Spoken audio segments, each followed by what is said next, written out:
খুব সহজে চাইলে তোমরাও রান্না করে নিতে পারো এভাবে। খুব সুন্দর লোভনীয় একটা রেসিপি, কাতল মাছ দিয়ে চিমের বিচি। সেই চিমের বিচি দিয়ে কিন্তু কাতল মাছের রান্নাটা খুবই সহজ এবং খুবই লোভনীয়। পুরো রেসিপিটা যদি দেখতে চাও তাহলে আমার সঙ্গে থাকো এবং দেখতে থাকো, কোনো রকম স্কিপ করবো না। খুব সহজেই কিন্তু আমি তোমাদেরকে রান্না করে দেখাবো। চলো পুরো রেসিপিতে চলে যাই। এখানে কাতল মাছের পিসগুলি ধুয়ে লবণ আর হলুদ দিয়ে নিয়েছি। এখন নুন হলুদটা মাছের গায়ে কিন্তু মাখিয়ে নেব। নুন হলুদটা মাখিয়ে কিন্তু এক সাইডে রেখে দিব। তারপরে কিন্তু দেখো ফ্রোজেন করা কিন্তু চিমের বিচিটাকে ছিলে নিয়েছি খোসাটা ছাড়িয়ে। নুন হলুদটা মাখিয়ে নিয়েছি ভালো করে হাতে মাছের গায়ে। নুন হলুদ মাখিয়ে কিন্তু মাছগুলি এক সাইডে রেখে দিব, আরেক সাইডে কিন্তু কড়াই বসিয়ে দেব চুলাতে, কারণ মাছটা ভাজার জন্য। দেখো খুব ভালো করে মাছের গায়ে নুন হলুদটা মাখিয়ে নিয়েছি খুব সুন্দর করে। তোমরা চাইলে তো সবাই জানো মাছটা এইভাবে ভাজতে হয় নুন হলুদ দিয়ে। নুন হলুদটা যদি আগে মাখানো থাকে তাহলে মাছ ভাজতে কিন্তু খুবই সহজ হয়ে যায়।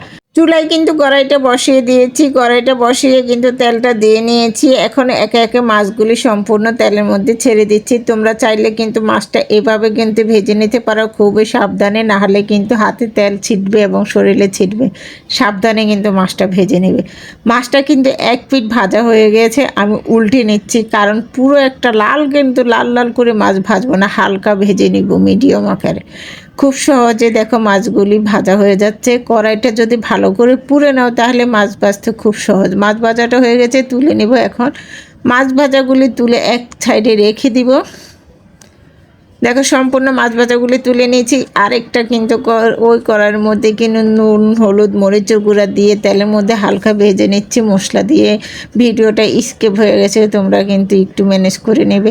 মশলাটাকে কিন্তু পানি দিয়ে ভালো করে কষিয়ে নিচ্ছি।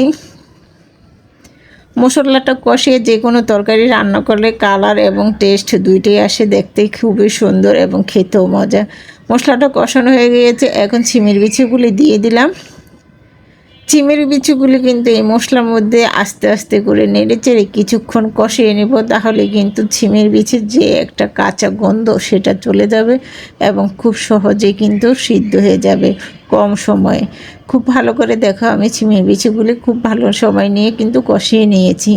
এখন ঝোলের পানিটা দিয়ে দিব। ঝোলের পানিটা দিয়ে দিলাম। এখন কিন্তু মাছগুলি দিয়ে দিব। আমি কিন্তু সবসময় কষাই তারপরে কিন্তু মাছগুলি দিয়ে দিই। সবজিটা বলক আসার আগেই কিন্তু মাছটা দিয়ে দিই, তাহলে কিন্তু মাছের গায়ে যে তেলটা আছে ভাজার সময় নাগে সেইটা কিন্তু এই ঝোলের মধ্যে দিয়ে দিলে কিন্তু ঝোলের সাথে মিশে যায়, তরকারিটা খেতে খুবই ভালো লাগে। তোমরা কিন্তু এই টিপসটা কিন্তু ফলো করে রান্না করে নিতে পারো। দেখো আস্তে আস্তে আমি কিন্তু সবগুলি মাছই দিয়ে নিয়েছি। এখন আলতো করে নেড়ে চেড়ে দিব। আলতো করে নেড়ে ছেড়ে দিয়েছি। কিছুক্ষণ এভাবে রান্না করার পরে খুব ভালো করে দেখো বলকটা চলে আসছে, আর সিমের বিচিগুলো খুব ভালো সিদ্ধ হয়ে গেছে 50%। এখন কিন্তু আরও কিছুক্ষণ এভাবে করে জাল করে রান্না করে নেব কিছুক্ষণ পরে দেখো কালারটা কেমন আসছে এবং রান্নাটা কিন্তু পরে হয়ে আসছে। এখন দেখো কি আলতো করে আবার একটু নেড়ে চেড়ে মিশিয়ে নেব।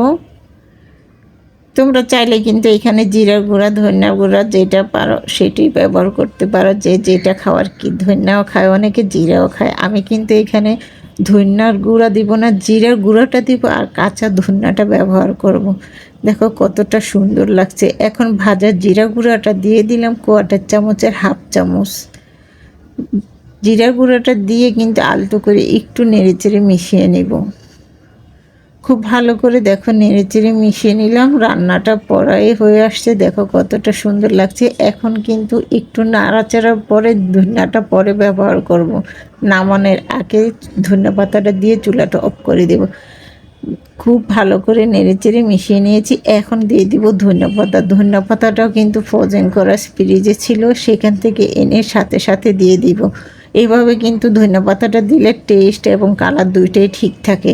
খুবই সুন্দর এবং খুবই তুমি বুঝতেই পারবে না তোমরা যে এটা ফজিং করা ধনিয়া পাতা ছিল। দেখো কালারটাও ঠিক আছে এবং ফ্লেভারটাও খুবই সুন্দর লোভনীয়। তোমরা চাইলে কিন্তু আমার মতো করে এভাবে কম সময়ে কিন্তু কাতল মাছ দিয়ে ছিমের বিচির তরকারিটা রান্না করে খেতে পারো। সত্যি অনেক মজা এবং লোভনীয়। রেসিপিটা যদি ভালো লেগে থাকে প্লিজ আমার এই রেসিপিটা লাইক কমেন্ট ও শেয়ার করে দিবে, অন্যকে দেখার সুযোগ করে দেবে। রেসিপিটা এই পর্যন্তই। আল্লাহ হাফিজ।